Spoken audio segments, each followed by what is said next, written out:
అందరికీ నమస్కారం అండి. నేను మీ పరిశ్రమని. Welcome to our channel. Our channel is ఆవిద్యాస్ గెట్ మనీ ఛానల్. ముందుగా మా ఛానల్ తరపున అదొక చిన్న రిక్వెస్ట్ అండి.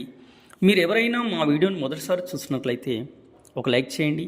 అదేవిధంగా ఈ ఇన్ఫర్మేషన్ ఎవరికైనా యూజ్ అవుతుందని అనుకున్నట్లయితే షేర్ చేయండి. ఇక మా క్వాలిటీ రెగ్యులర్ అప్డేట్స్ మీరు పొందాలనుకున్నట్లయితే మా ఛానల్ని సబ్స్క్రైబ్ చేసుకోండి. ఓకే అండి. ఈరోజు మార్కెట్లో మన మార్కెట్ అనేది నెగిటివ్లో క్లోజ్ అవ్వడం జరిగింది. నెగిటివ్లో క్లోజ్ అవ్వడానికి గల కారణాలు ఏంటి అనేది వన్ బై వన్ చూద్దామండి. ఓకే అండి. ఈరోజు మనం మార్కెట్ను అబ్జర్వ్ చేస్తే మార్కెట్కు 0.67% మేర ఇది నెగిటివ్లో క్లోజ్ అవ్వడం జరిగింది. అంటే మనం సెన్సెక్స్ కానీ నిఫ్టీ 15 చూసినట్టే యావరేజ్గా రెండు కూడా 0.67 అండ్ 0.68% మేర ఇది నెగిటివ్లో క్లోజ్ అవ్వడం జరిగింది. ఇక ఎస్పెషల్గా సెన్సెక్స్ని అబ్జర్వ్ చేసినట్లయితే సెన్సెక్స్ వచ్చేసి మనకు 528 పాయింట్లు కోల్పోయి 77,620 వద్ద స్థిరపడడం జరిగింది. ఇక నిఫ్టీ 15 కూడా మనం అబ్జర్వ్ చేసినట్టయితే 162 పాయింట్లు కోల్పోయి 23,526 వద్ద స్థిరపడడం జరిగింది. దీనితో పాటు BSE mid cap, BSE small క్యాప్ని అబ్జర్వ్ చేసినట్లయితే ఇవి రెండు కూడా మనకు 1% మేర ఇవి నెగిటివ్లోనే క్లోజ్ అవ్వడం జరిగింది.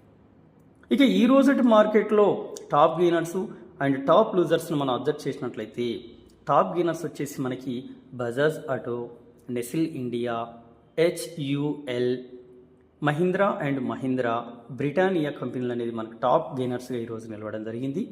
దీనితో పాటు టాప్ లూజర్స్ని మనం అబ్జర్వ్ చేసినట్టయితే ONGC, Tata steel, Shriram finance, BPCL, coal India మొదలగు కంపెనీలు కూడా ఈరోజు మనకు టాప్ లూజర్స్గా నిలవడం జరిగింది.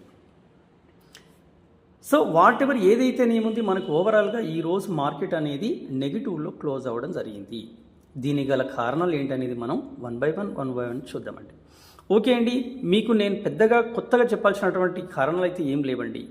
ఈ రోజటి మార్కెట్లో కూడా నిన్న మొన్న ఉన్నటువంటి రీజన్సే ఉన్నాయి.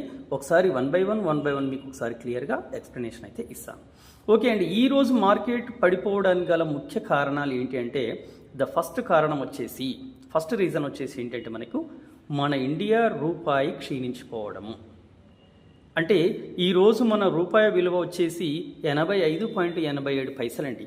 అంటే దీని మీనింగ్ ఏంటి? $1 ఈక్వల్ టు 85.87 పైసా అని అర్థం.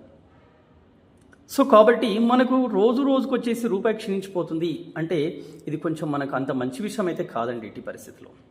సో దీని మూలంగా ఈరోజు మార్కెట్లు అనేది కొంత మేర నెగిటివ్లో క్లోజ్ అయిందని మనం చెప్పుకోవచ్చు. ఇక నెక్స్ట్ రీజన్ వచ్చేసి మనకు GDP గ్రోత్ రేట్ అండి. ఆల్రెడీ మీకు నిన్నటి వీడియోలో కూడా మనం డిస్కస్ చేసాం. మళ్ళీ ఒకసారి ఈ GDP గ్రోత్ రేట్ని మనకు సెంట్రల్ గవర్నమెంట్ వాళ్ళు 6.4%గా అంచనా వేశారు. అదేవిధంగా RBI వారు 6.6%గా మనకు అంచనా వేశారండి. సో కాబట్టి ఏదైతేనేముంది ఆఫ్టర్ కోవిడ్ తర్వాత అంటే చాలా కనిష్టంగా లీస్ట్గా ఏర్పడినటువంటి GDP వృద్ధి రేటు ఈ సంవత్సరమే అని వాళ్ళు అంచనాలు వేశారు. కాబట్టి 4 సంవత్సరాలకి కనిష్టమైనటువంటి GDP వృద్ధి రేటు ఈ సంవత్సరం ఉంటుంది అనే అంచనాలతో ఈరోజు మార్కెట్ అయితే మనకు నెగిటివ్లో క్లోజ్ అవ్వడం జరిగింది. ఇక నెక్స్ట్ వచ్చేసి Q3 రిజల్ట్స్ అండి. ఎందుకంటే అప్ టు జనవరి లాస్ట్ వరకు కూడా మనకు ఏదో ఒక రోజు ఏదో ఒక కంపెనీ అనేది మనకు Q3 రిజల్ట్స్ని అయితే మనకు అది రిపోర్ట్ చేస్తూ ఉంటుందండి, రివీల్ చేస్తూ ఉంటుంది. సో కాబట్టి ఈ Q3 రిజల్ట్స్ ఎలా ఉంటాయో మనకు తెలియదు. కాబట్టి మన ఇండియాలో ఉన్నటువంటి మదుపరులు కానీ లేదంటే ఫారిన్ ఇన్వెస్టర్స్ కానీ ఈ యొక్క స్టాక్స్ని కొనడానికి కొంచెం ఆచితూచి అడుగులేస్తున్నారని అనే విషయం అయితే మనం చెప్పుకోవచ్చు. దాని మూలంగా మార్కెట్లో ఈరోజు గ్రోత్ లేకపోయింది. ఇక నెక్స్ట్ వచ్చేసి మనకు February 1st బడ్జెట్ సమావేశాలు ఉంటాయి. కాబట్టి ఆ బడ్జెట్ సమావేశాల్లో ఏమైనా మంచి ప్రకటనలు వస్తే అప్పుడు కంపెనీలు అనేది గ్రోత్ చూపిస్తుందండి. So whatever February 1st అంటే కూడా రీసెంట్గా అంటే మనకు ఈ తొందరలోనే ఉంది. కాబట్టి ఇన్వెస్టర్స్ అనేది మనకి ఇన్వెస్ట్మెంట్ పెట్టడానికి కొంచెం ఆలోచిస్తున్నారండి. ఇక మీకు తెలిసిందే అండి. అంటే నెక్స్ట్ వచ్చే 20కి ఇంకో కమింగ్ 20 డేస్లో మనకి ఏం జరుగుతుందంటే అమెరికాలో డొనాల్డ్ ట్రంప్ గారు మనకు ప్రమాణ స్వీకారం చేస్తారు. ఆయన ప్రమాణ స్వీకారం చేసిన తర్వాత ఆయన యొక్క నిర్ణయాలు ఏ విధంగా ఉంటాయో తెలియదు కాబట్టి అప్పుడు మార్కెట్లు ఎలాగా మూవ్ అవుతాయో అన్న విషయాన్ని కూడా ఇన్వెస్టర్స్ ఆలోచిస్తున్నారు. కాబట్టి ప్రస్తుతానికైతే ఇన్వెస్టర్స్ అనేది పెద్దగా ఇన్వెస్ట్మెంట్ చేయట్లేదు మార్కెట్లో. ఇది ఒక రీజన్గా కూడా మనం చెప్పుకోవచ్చు. నెక్స్ట్ వచ్చేసి మనకు ఫిబ్రవరిలోనే ఆర్బీఐ ఎంపీసీ మీటింగ్ ఉండింది. అంటే ఈ ఆర్బీఐ ఎంపీసీ మీటింగ్ అనేది మనకు కొత్తగా వచ్చినటువంటి సంజయ్ మల్హోత్రా గారికి ఇది ఫస్ట్ మీటింగ్ అండి.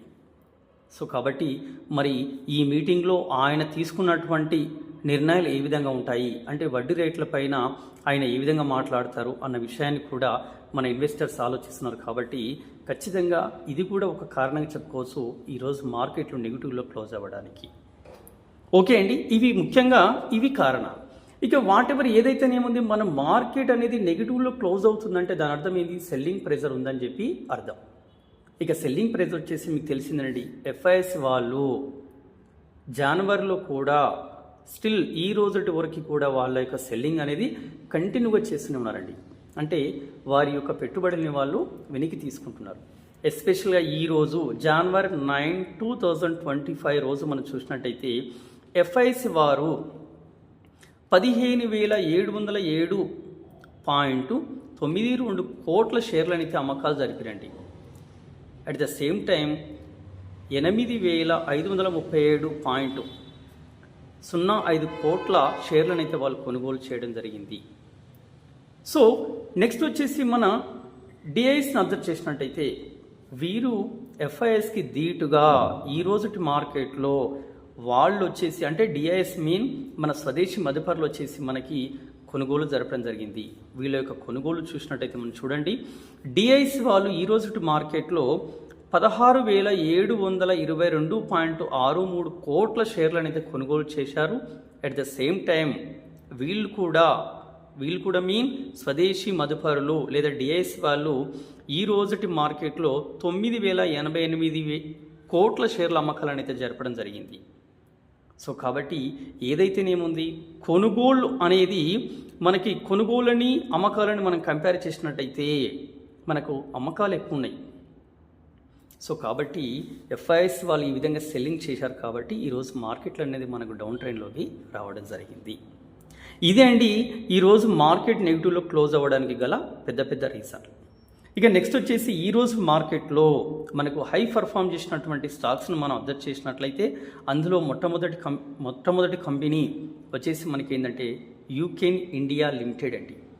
ఈ యూకెన్ ఇండియా లిమిటెడ్ కంపెనీ ఈరోజు మనకు భారీ మొత్తంలో మనకి పాజిటివ్లో నిలవడం జరిగింది. దీని గల రీజన్ ఏంటి అంటే ఏ రేంజ్లో ఇది మనకు పాజిటివ్లో క్లోజ్ అయిన విషయాన్ని నేను చెప్తాను చూడండి. ఇక ఈరోజు మనం యూకెన్ ఇండియా లిమిటెడ్ షేర్ని అబ్జర్వ్ చేసినట్లయితే ఈ షేర్ వచ్చేసి మనకు 11.37% మనకు పాజిటివ్లో క్లోజ్ అవ్వడం జరిగింది. అంటే ఎక్కువ మొత్తంలో ఇది మనకి పాజిటివ్ని అది సొంతం చేసుకుంది. నెక్స్ట్ వచ్చేసి బోరోసిల్ రెన్యూవబుల్ షేర్ను మనం అబ్జర్వ్ చేసినట్టయితే ఈ షేర్ వచ్చేసి కూడా మనకి ఏంటంటే 5% అనేది మనకి ఈరోజు పాజిటివ్లో క్లోజ్ అవ్వడం జరిగింది.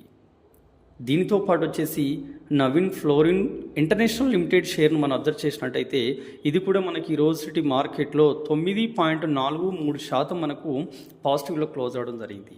ఇక అట్ ద సేమ్ టైం ఇదే కంపెనీతో పాటు మరొక కంపెనీ కూడా ఎస్ఆర్ఎఫ్ స్టాక్ను అబ్జర్వ్ చేసినట్టయితే ఇది కూడా ఈ రోజటి మార్కెట్లో మనకి 13.33% అనేది మనకు పాజిటివ్లో క్లోజ్ అవ్వడం జరిగింది. వీటి గల కారణాలను చూసినట్లయితే చూడండి అండి, యూకెన్ ఇండియా లిమిటెడ్ కంపెనీ ఈరోజు పాజిటివ్లో అంటే 11.37% పాజిటివ్లో నిలవడానికి గల ముఖ్య కారణం ఏంటంటే ఆశీష్ కచోలియా అనే పెట్టుబడిదారుడు ఈ కంపెనీలో ఈ స్టాక్లో వాటాలు ఉన్నాయని లేదా వాటాలు కొత్తగా కొనుగోలు చేస్తున్నాడనే ఉద్దేశంతో కొన్ని వార్తలు అయితే రావడం జరిగిందండి. ఆ కారణం చేత యూకెన్ ఇండియా లిమిటెడ్ అనేది ఈరోజు 11.37% అనేది మనకు రైజ్ అవ్వడం జరిగింది. ఇక నెక్స్ట్ వచ్చేసి బోరోసిల్ రెన్యూవబుల్ షేర్ను మనం అబ్జర్వ్ చేసినట్టయితే ఈ బోరోసిల్ రెన్యూవబుల్ షేర్ వచ్చేసి మనకి ఈరోజు 5% పాజిటివ్లో క్లోజ్ అవ్వడం జరిగిందని చెప్పాను. దీని గల కారణం వచ్చేసి ఏంటి అంటే ఈ కంపెనీ సోలార్ గ్లాస్ మ్యానుఫ్యాక్చరింగ్ కెపాసిటీని 50% ఎక్స్పాన్షన్ చేస్తున్నామని అనౌన్స్మెంట్ చేసిందండి. ఈ కారణం చేత ఈ కంపెనీ వచ్చేసి ఈ రోజుటి మార్కెట్లో 5% అనేది మనకు పాజిటివ్లో క్లోజ్ అవ్వడం జరిగింది. ఇక నెక్స్ట్ వచ్చేసి Naveen fluorine international limited and SRF stocks మనం అబ్జర్వ్ చేసినట్టయితే ఇందులో Naveen fluorine international limited company వచ్చేసి 9.43% మనకి ఈరోజు పాజిటివ్లో క్లోజ్ అయిందని చెప్పాను. దీనికి గల ముఖ్య కారణం వచ్చేసి ఏంటి అంటే ఈ కంపెనీ రిఫ్రిజిరేటరీ గ్యాసెస్ని అనేది ప్రొడ్యూస్ చేస్తుందండి. సో కాబట్టి మనకి ఈ కంపెనీ ఈరోజు 9.43% అనేది పాజిటివ్లో క్లోజ్ అవ్వడం జరిగింది. దీనితో పాటు ఎస్ఆర్ఎఫ్ స్టాక్ను కూడా అబ్జర్వ్ చేస్తే 13.33% మనకు పాజిటివ్లో క్లోజ్ అవ్వడం జరిగింది. దీని గల రీజన్ కూడా వచ్చేసి సేమ్ అండి. ఈ రెండు కంపెనీలు Naveen fluorine international limited and SRF stocks రెండు కూడా ఏం చేస్తాయంటే మనకి శీతలీకరణ వాయువులను ప్రొడ్యూస్ చేస్తుంటాయండి. అంటే రిఫ్రిజిరేటరీ గ్యాసెస్ని ప్రొడ్యూస్ చేసేటువంటి కంపెనీస్ అంటే ముఖ్యంగా ఇందులో వచ్చేసి చూడండి R32 R125 శీతలీకరణ వాయువులను ఈ రెండు కంపెనీలు కూడా మనకు ప్రొడ్యూస్ చేయడం జరుగుతుంది. ఎందుకంటే ఈ మధ్య కాలంలో ఈ వాయువులను సరఫరా చేయడంలో ఈ కంపెనీలు అనేది పెద్ద ఎత్తున వాటాలు కలిగి ఉన్నాయని తెలుసు. కాబట్టి ఫ్యూచర్లో వీటికి మంచి డిమాండ్ రాబోతుంది. ఎందుకంటే వీటిలో కొరత ఏర్పడింది. అందువల్ల ఆ కారణం చేత ఈ రెండు కంపెనీలు కూడా ఈ రోజటి మార్కెట్లో